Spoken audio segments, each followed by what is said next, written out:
Hey there and welcome back to my YouTube chess channel where we together explore the exciting chess world. I am Roman and I hope that you're feeling very good because today's topic is a crazy and fast chess rep in the English opening. The first time I saw it I was completely shocked because it happened in a chess game, in a real chess game between two Russian chess grandmasters with an ELO of about 2700, which is a very high rating. And it's obvious that the checkmate in 10 moves trap doesn't really often appear in chess games between players with a rating that is so high. But let's not waste time anymore and jump right into it. How I've already said, this chess trap started with the English opening, so pawn to c4. Black answered with one of the most famous continuation variations, which is pawn to e5, on which white plays knight to c3. By the way, if you're interested in learning more about this very interesting opening, so the English opening, feel free to check out the video link in the video description or also here above me in the info box after you've finished watching this video, because there I will quickly show and explain you how to correctly play the English opening with the white chess pieces and the black chess pieces. The game between the two chess grandmasters continued now with the development of two other knights. So knight to c6 by black, followed by knight to f3 by white. So in this position now we have an English 3 knights opening variation setup on the chessboard. And we could also possibly transpose now into the 4 knights variation and 4 knights setup of the English opening if black would have developed his second knight on f6. But in this position he decides to play pawn to g6, preparing a fianchetto of the black bishop here on f8 on the king side of the chessboard. And white decides now to play pawn to d4, completely striking very aggressively in the center of the chessboard. But before I will show you how our opponent has answered on this move and continue with the crazy chess trap, I would like to ask you to subscribe to my YouTube channel, because I'm really trying to reach the 1000 subscribers right now on my YouTube channel so that I will get monetized, leading to me being able to produce more chess videos for you and my community and also to increase the quality of them. Thank you very much.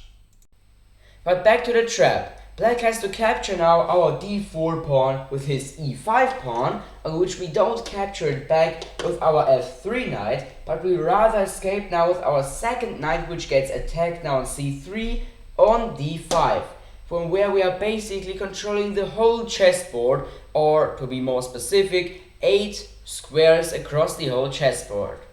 So our opponent continues now with fianchettoing his dark squared bishop on g7, how he has already planned it by playing pawn to g6, on which now the game starts to become very interesting and exciting. Because in this position we play bishop to g5, just instantly taking the black queen here now on d8. So obviously black has to block this check now. And actually the best move, which the computer says, would be to block the check now with the c6 pawn by moving it on e7. But if black decides to rather defend or block this attack now with his second knight by developing it on e7, then you have really good chances in this position to win the game in the following moves.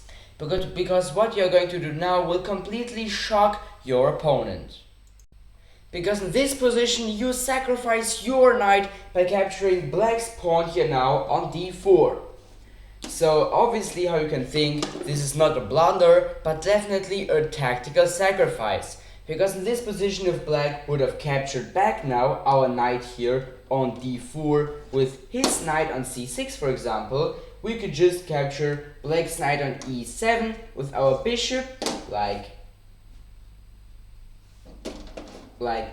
this, and saying bye-bye to the black queen on the following move. Therefore, black obviously sees this because, well, he's a 2700 ELO high chess player and chess grandmaster.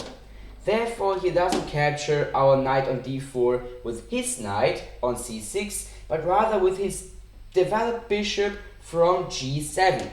But this doesn't make black's position on the chessboard much better, because after you have captured back the black bishop with your queen, sacrificing it just completely to your opponent's knight here on c6, you can basically already say that you have won this chess match. Because if black captures now your queen here on d4 with his knight, you just have a stunning checkmate after knight to f6, king to f8 and bishop to h6, a checkmate with 2 light chess pieces. But even if your opponent sees this and does the short castling in this position, not even capturing your sacrificed queen on d4 with his knight, this again won't help him. Because after knight to f6 with check, let's say king to h8, you then play knight to g4 with a discovered check with your queen and again sacrificing it. Because here, after black has now captured your queen on d4 with his knight from c6, you play bishop to f6, the king is forced to escape back on g8, and now you have again a very beautiful and stunning checkmate with 2 light chess pieces after knight to h6. So when watching this trap, I always have to remember the saying, when a grandmaster lets their queen be eaten or sacrificed, you know you've already lost. So this was it already with this video in which I have shown you this crazy and very fast checkmate 10 moves trap with the white chess pieces in the English opening. I really hope that you liked the video. If you liked it, feel free to leave a like there and subscribe to my YouTube channel, SchachRomatt. Till next time, bye!